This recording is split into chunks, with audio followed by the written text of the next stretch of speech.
Today I'm going to show you what medieval kings actually did to their young brides, and trust me, you've never heard the real story. Imagine this.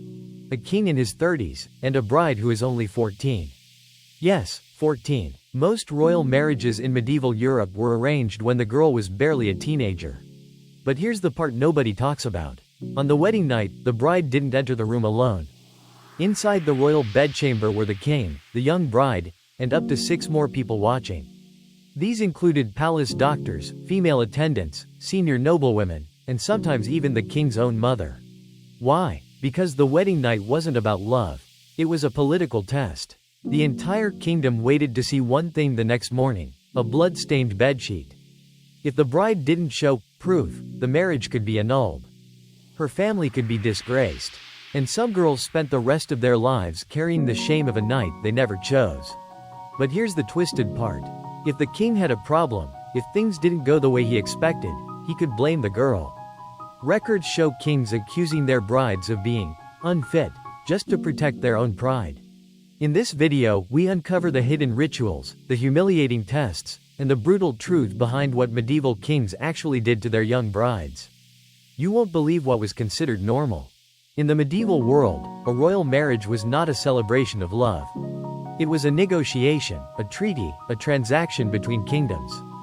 And at the center of that transaction stood a young girl, often barely a teenager, whose life changed the moment she was handed to a king. Most royal brides were chosen long before they understood what marriage even meant. Their families raised them to be obedient, silent, and pure. A perfect bride, they said. But what awaited them inside the palace was nothing they had been prepared for.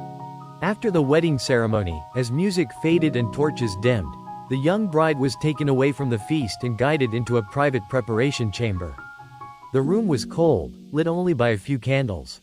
Here, older noblewomen, women she had never met, undressed her, washed her with scented water, and braided her hair for the king. They whispered prayers to calm her, but their faces showed something else: experience and fear. She was told to stay quiet, to breathe slowly, to not make the king angry. This was her duty. When the door finally opened, 2 attendants led her through long hallways that echoed with every step. No one spoke. No one comforted her. She was 14, maybe 15, walking toward a man who could be twice or even 3 times her age. The royal bedchamber was not what she imagined. It was not romantic. It was not private. It was a stage. The king sat waiting, dressed in heavy robes, surrounded by symbols of divine authority. And standing behind the curtains, in the shadows of the room, were witnesses, palace doctors, noblewomen, sometimes even clergy. They weren't there to protect her. They were there to observe her. Because this night was not hers. It belonged to the kingdom. Her body was proof of purity. Her fear was irrelevant. Her silence was expected. She stood there trembling, knowing that whatever happened in that room would shape her future forever. If she cried, she could be blamed. If she hesitated, she could be punished. If things didn't go as planned, the king could accuse her of deception. And no one would defend her. This was the unspoken truth of medieval royalty. The first night was not about love. It was about power. And for many young brides, it marked the beginning of a life controlled, monitored, and judged by forces far greater than themselves. This was the world medieval queens entered, one night, one door, and one king at a time. Before a medieval bride could be accepted as a queen, there was one final test waiting for her, one that would determine not only her marriage, but her worth, her reputation, and sometimes even her life. It was called the virginity examination. And to the people of the time, it was as important as the wedding ceremony itself. The belief was simple but cruel: a future queen had to be untouched. Her purity was proof that the alliance between kingdoms was legitimate. Her body was evidence. Hours before the wedding night, the young bride, shaking, exhausted, and terrified, was led into a small chamber deep inside the palace. The door closed behind her. She was not alone. Waiting inside were palace doctors, noblewomen, and midwives chosen by the king. Their task was to inspect her, to search for signs that she was still a virgin. These examinations were not scientific. They were humiliating. They were invasive. And they were based on nothing more than superstition. Doctors believed that a thin piece of tissue, the hymen, could reveal everything about a girl's past. They examined, probed, measured, and judged. They looked for marks on her body, for tension in her muscles, even for the way she breathed. Every reaction she had was misinterpreted. To them, a nervous tremble was suspicious. A moment of hesitation meant guilt. A tear could be seen as evidence of sin. Even worse, the examination was never private. At least 4 or 5 high-ranking women stood beside the doctors, watching. These women were not there to comfort the bride. They were witnesses assigned to confirm the result.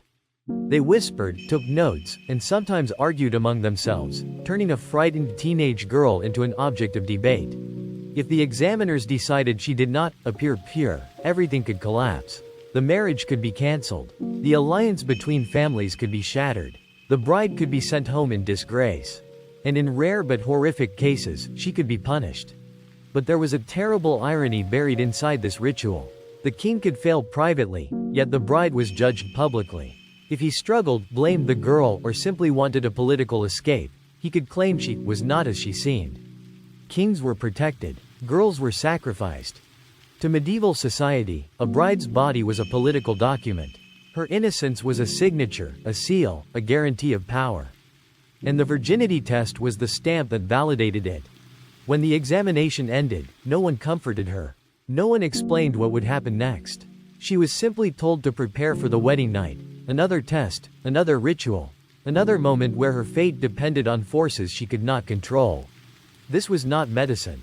This was not faith. This was control, enforced through fear.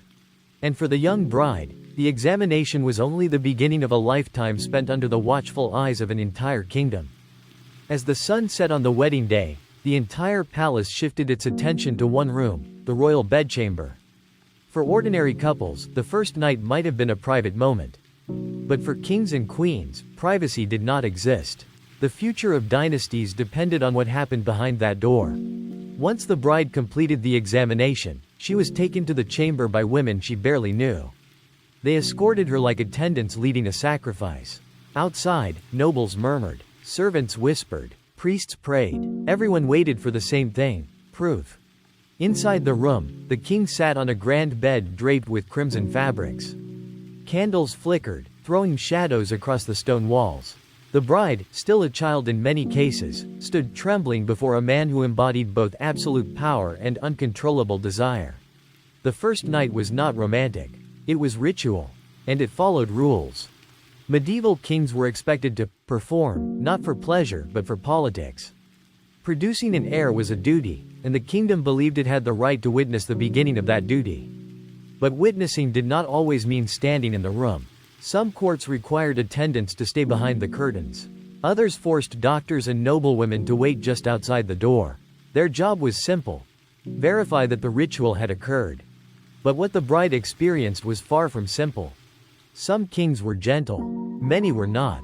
Most were much older, and saw their young brides not as partners, but as vessels for lineage. If the bride cried, she was told to stay quiet. If she hesitated, she was reminded of her duty. Her fear was considered normal, even necessary, to prove her innocence. Hours later, when dawn approached, the real examination began, not of her body, but of the sheets. A bloodstain was the kingdom's proof. It symbolized purity, legitimacy, the sealing of a political deal. Servants carried the sheet out, unfolding it in front of waiting noblemen and noblewomen. Whispers spread instantly. If there was blood, celebrations erupted. If there wasn't, the nightmare began. A missing bloodstain could destroy everything. The bride could be accused of deceit. Her family's honor could collapse. And the king, regardless of his own performance, was protected by one simple excuse: she was not as she claimed. Historical records reveal a chilling pattern. When something went wrong, illness, nerves, or even the king's own impotence, the blame shifted instantly onto the bride. Kings claimed they felt nothing, or that their wives were unsuitable, cold, or incomplete. In several courts, doctors were ordered to re-examine the girl, looking for reasons to justify the king's failure. The results were often fabricated. The young queen had no voice, no defense, no power. And the public never questioned the king. To them, the sheet was truth, and the girl's future depended entirely on its color. Some brides were sent back home in disgrace. Others were forced to undergo further humiliating tests. A few even disappeared from historical records after a failed first night, stories lost, erased, ignored. Behind the royal door, a political contract had been tested. Behind the curtain, a young girl's life had been rewritten. And outside, the kingdom celebrated or condemned her, without ever knowing what truly happened. For medieval queens, the first night was not the beginning of a marriage. It was the beginning of a lifetime under suspicion, judgment, and unending silence. For a medieval queen, her body was never truly her own. It was a vessel for treaties, alliances, heirs, and political survival. From the moment a young bride entered the palace, she became part of a system designed to control her every breath. A queen's most important duty, according to kings, clergy, and noblemen, was to produce an heir. Not for her husband, not for her family, but for the stability of an entire kingdom. A single son could secure borders, end wars, and guarantee peace for generations. And if she failed, if her womb did not produce a living male child, the blame fell entirely on her. Kings who wanted new political alliances often used a queen's failure as their excuse. They accused their brides of infertility, witchcraft, spiritual impurity, or worse. And while the king remarried without consequence, the discarded queens lived in shame, exile, or monasteries. Some lived out their days in silence. Others were forced into seclusion. Many simply disappeared from the historical record. But the pressure did not end with childbirth. A queen's daily life was monitored and regulated by a network of attendants. Every meal was inspected. Every message she wrote was copied. Every step she took inside the palace was documented by women assigned to watch her. Her interactions with men were limited and scrutinized. Even her sleep patterns were observed, because a single rumor, an affair, a suspicious friendship, a moment alone, could cost her everything. In some courts, queens were required to undergo monthly fertility inspections. Doctors and midwives, armed with limited knowledge and endless superstition, measured, prodded, and questioned her body as if she were livestock. Her cycle was tracked like a royal calendar, noted in documents that only the king's closest advisors saw. Her life was a cycle of fear of failing, fear of not producing a healthy heir, fear of being replaced, fear of being accused. And yet, despite this constant pressure, medieval queens were also expected to embody perfection. They needed to be graceful, charitable, obedient, beautiful, and politically intelligent. They had to smile at court feasts, comfort their husbands, win the loyalty of nobles, and maintain alliances with foreign rulers, all while carrying the weight of generations on their shoulders. Behind the scenes, powerful families used these young brides as bargaining chips. A princess from France might marry into England to prevent war. A German bride might unite rival duchies. A girl from a minor kingdom might suddenly find herself elevated to queen simply because she had the right bloodline at the right time. But if the alliance failed, if the king grew bored, if politics shifted, the queen was the one sacrificed. Some queens were imprisoned on false charges. Some were declared unfit or incapable. Some were accused of adultery with no evidence. And some were quietly eliminated from history, written out, erased, forgotten. Yet even in this oppressive system, some queens resisted quietly. They built secret alliances, gathered information, and influenced decisions from behind veiled curtains. A handful managed to outmaneuver kings, survive scandals, and become legendary rulers in their own right. But for most, the story was very different. They arrived as children, endured examinations, survived the first night, produced heirs, and then faded into the background, never knowing whether their lives would end in comfort, isolation, or execution.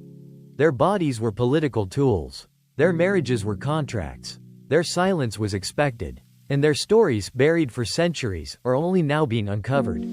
Because history remembers the kings, but it forgot the girls who paid the highest price.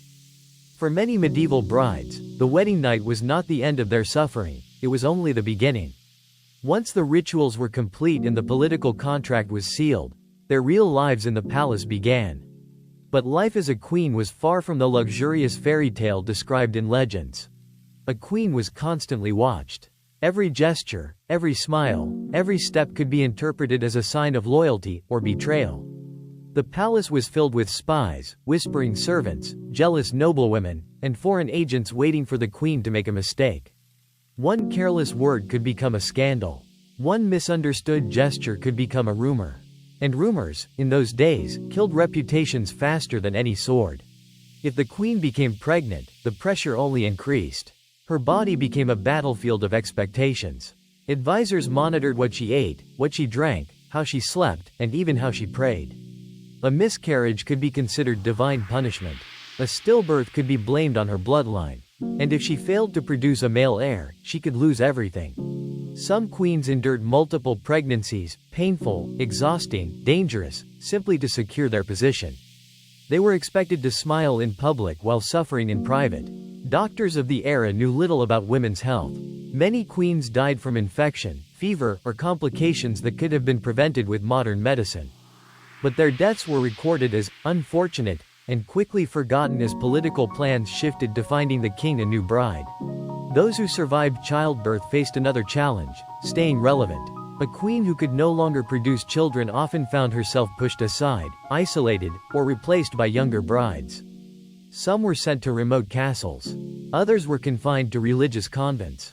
A few were publicly humiliated, accused of adultery, or stripped of their titles. But the most tragic fate belonged to the queens who had no allies. Without a powerful family to protect them, these young women were at the mercy of palace politics. Rival noblewomen worked behind their backs. Foreign ambassadors reported their every move. The king's advisors plotted against them.